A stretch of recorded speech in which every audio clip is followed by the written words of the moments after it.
Planifier l'enlèvement de son enfant autiste et mentir aux enquêteurs du SPVM, c'est ce qu'a fait un homme de 47 ans de Montréal.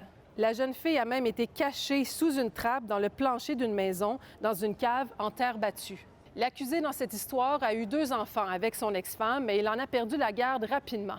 En février 2021, sa fille, qui a alors 15 ans, le contacte sur Facebook. L'adolescente est autiste, elle a un âge mental de 8 ans et elle vit dans un centre à Montréal. Le père correspond avec sa fille à plusieurs reprises et la voit même en cachette. Celle-ci affirme vouloir quitter le centre où elle habite. Le 19 février 2021, elle disparaît. Le 911 est contacté, tout un branle-bas pour la retrouver débute. Un avis de disparition est publié dans les médias par le SPVM. Au départ, l'hypothèse de la fugue est retenue, mais l'enquête policière a prouvé que c'était loin d'être le cas. En fait, le père a tout planifié. Il a récupéré sa fille près de l'arrêt d'autobus pour l'amener chez sa cousine. Il donne 200 $ à celle-ci pour acheter des vêtements. L'argent est aussi utilisé pour teindre en rouge ses cheveux. Le père laisse sa fille chez sa cousine. Pendant ce temps, les policiers se présentent à 2 reprises chez lui.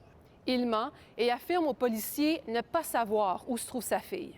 Si tu lis ce message, rentre à la maison, tout le monde s'inquiète, appelle-moi, on va parler, on t'aime. La police te cherche partout, ils sont venus chez moi, chez ton oncle Mark. Ils vont se rendre partout parce que ta mère a dit qu'on avait de quoi à se reprocher. S'il te plaît, appelle-moi, s'il te plaît. Le père texte ces messages à sa fille alors qu'il vient tout juste de l'enlever. La cousine a peur de se faire prendre. Elle décide de cacher l'adolescente autiste dans une trappe qui se trouve sous un tapis dans un garde-robe. L'endroit est sombre, sale et fait 2 pieds de haut.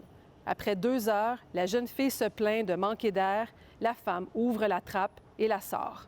Le lendemain, la cousine décide d'amener l'ado chez son propre père, qui est le beau-frère de l'accusé. Une personne dans l'entourage du beau-frère reconnaît la victime après l'avoir vue à la télévision. La police est contactée et l'enfant est retrouvé sain et sauve près de 72 heures après sa disparition.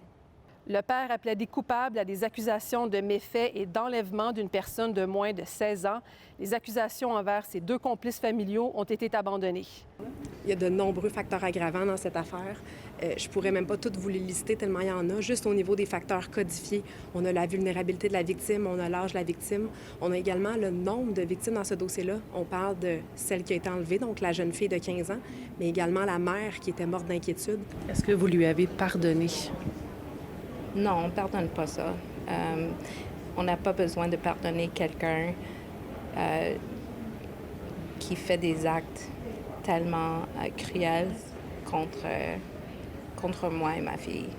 Le père de 47 ans n'est pas au bout de ses peines. Il est dans l'attente de son procès en lien avec une sordide agression qui serait survenue en 1998 dans un contexte de violence conjugale. À Montréal, Marie-Michelle Lauzon pour Nouveau Info.